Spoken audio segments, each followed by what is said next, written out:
200 years before that, Riders of the Mark! Brothers of Rohan!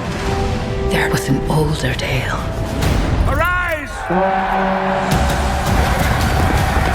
Offer to strengthen Rohan. Hera, daughter of Helm, I, Wolf, seek your hand in marriage. He's dead. You will pay for this with your life. Hello everyone, Dan here from the Next Issue Podcast. On today's video, I'll be doing a review for the new animated film, The Lord of the Rings, The War of the Rohirrim. This is a new film from 2024, rated PG-13 with a runtime of 2 hours, 14 minutes, Rotten Tomato score of, this is ridiculous, 51% from the critics, 83% from the audience. That's a little bit more aligned with my take. And a Letterboxd average rating of 3.2. Now, for those that don't know, this is in continuity with The Lord of the Rings, the Peter Jackson films, set 183 years before the events chronicled in the original trilogy.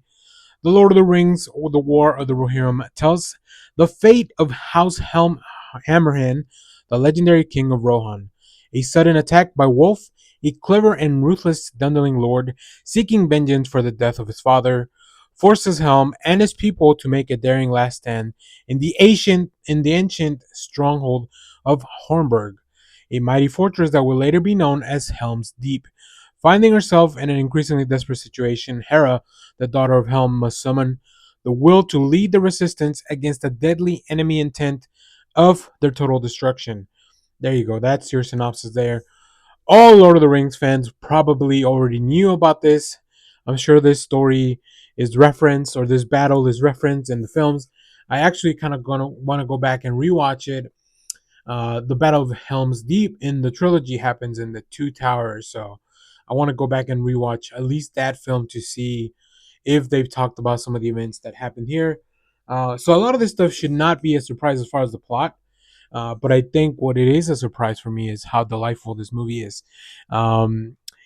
This stars Brian Cox as the voice of Helm, Gaia Weiss as Hera, Miranda Otto as Ilwyn, and Luca Pasqualino as Wolf. I'll leave it at that. There's a lot more characters. You can really get down deep into the Lord of the Rings characters. If you've seen any of the films, Tolkien was not opposed to having a gigantic cast. Okay, so like I said, I really enjoy this film. This year has been a fantastic year for animation. Really, I think. Wild Robot, Stranger Things, Inside Out, like just Inside Out 2. It's just really, really good stuff, and that's just kind of some of the more mainstream stuff.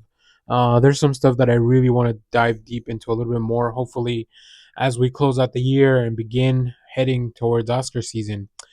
But let me go over some stuff that I really enjoyed. This came out on the same weekend as Kraven the Hunter, and if you have to pick one of the two, definitely watch this. It's a way better movie, unless you're just like the number one Kraven fan, or you have a YouTube channel that expects you to talk more about the comic book films like I did. We do have a review for Kraven. It's not going to be as nice as this one. First of all, the voice cast is incredible. Like, everything really works when it comes to their expressions. Obviously, Brian Cox he's the only person that I really knew from the cast that showed up, like, at least as far as the voices that I recognize, whether it's like Succession or any of the other thousand things he's ever done, X-Men, all that stuff, the commercials from McDonald's. Like, Brian Cox is magnificent when it's his voice. And I think here they definitely needed somebody to match that imposing physicality of Helm Hammerhand, right?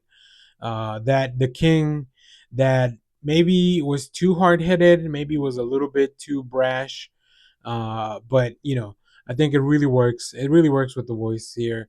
And then Hera, Gaia Wise as Hera as well. She really has to kind of carry the film on her own, matching the intensity in her own way. But it really works. I really enjoyed the voice cast. I think it's great.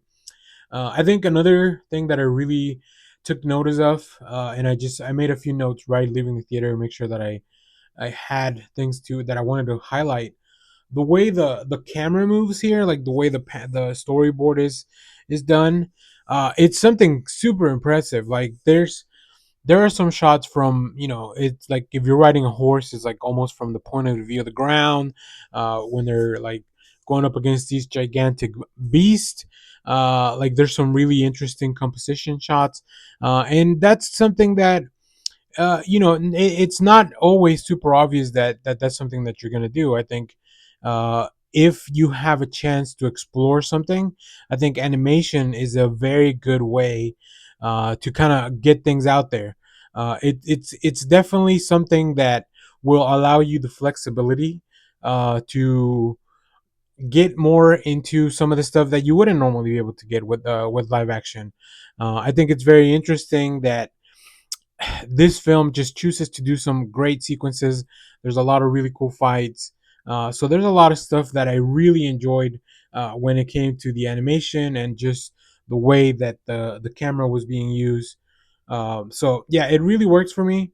I think that the whole team, including the director Kenji Kamiyama, they work really hard to make sure to give you something interesting to look at as we were kind of going through this. So I really enjoy that. I think it really works.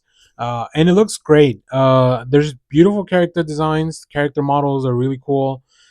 It's all very traditional looking animation, so it's not like there's not like a big CGI thing, which has been a little bit more common now to be mixed in. And I'm sure there's some stuff in there that is kind of like to support, but it really just really lifts the more traditional looking animation. So I think that was great, and I really enjoyed how they put that together.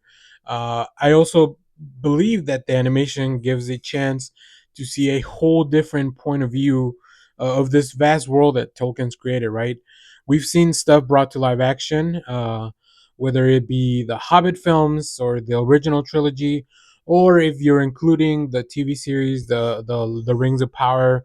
It all takes place in this world, and this just happens in a different time, so it's an unexplored era. It's with unexplored characters. Although if you stick around long enough, you might see somebody that you recognize or not. Like you, if you're a Lord of the Rings fan, get those gears turning as to who actually could show up. So yeah, it's great. I think that it's a chance to explore, and now also the animation gives you the leeway to uh, go and see, like, maybe these explore some of these other mythical creatures and the more fantastical creatures that live in this realm that you would not be so easily that would not be so easily adapted into a live action thing. They can do some great things with CGI, but there's some stuff that just might look weird or silly in a more realistic live action look. But in animation, it just really works because that's kind of the strength of the medium.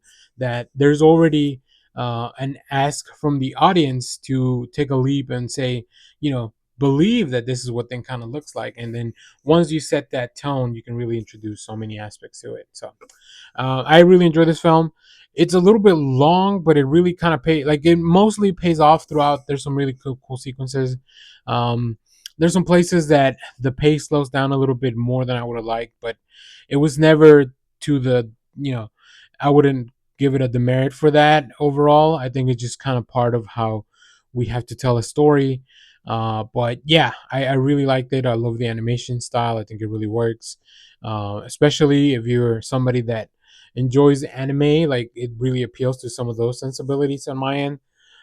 So yeah, I hope that more critics go see this, because I feel like maybe a couple of bad reviews or a few bad reviews maybe bringing that number down.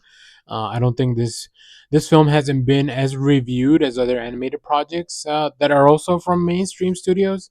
So I hope that maybe once the holiday picks up, there's not going to be a lot of options for a family film in the theater, right? You can only go see Moana 2 so many times. Although I guess you'll be able to go watch Sonic 3 as well with the family. So, but either way, I'm glad I caught this. I really wanted to watch this as well. Like I said, we already checked out Craven as well. But it's been an interesting weekend for sure for film. And I really recommend that if you have time, go check this out on a big screen. I think it'll benefit from how beautiful. There's some shots that are just amazing. And I know I call them shots, and I guess they're not really shot, but there's just some stuff that looks amazing on the big screen, and it really may not fully translate to your home setup, as much as the quality of home setups have improved over the past decade. But there you have it.